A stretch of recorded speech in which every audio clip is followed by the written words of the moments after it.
நவராத்திரி ஏன் கொண்டாடுறோம் தெரியுமா? சிவனுக்கு ஒரு ராத்திரி சிவராத்திரி, அம்பாளுக்கு 9 ராத்திரி நவராத்திரி. மகிஷாசுரன் அப்படிங்கிற அரக்கனை அழிப்பதற்காக அம்பாள் மகிஷாசுரனோடு 9 நாட்கள் போரிடுறா.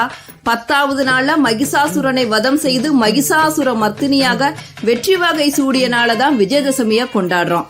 புரட்டாசி அமாவாசைக்கு பிறகு வரும் அந்த 9 நாட்களை தான் நவராத்திரியா அம்மனை நினைத்து நம்ம வழிபடுறோம். நவராத்திரியில முதல் 3 நாட்கள் சக்தியை தரும் துர்க்கையாகவும், அடுத்த 3 நாட்கள் செல்வத்தை தரும் லட்சுமியாகவும், கடைசி 3 நாட்கள் கல்வி ஞானம் தரும் சரஸ்வதியாகவும் அம்பாளை வழிபடும் வழக்கம் இருக்கு.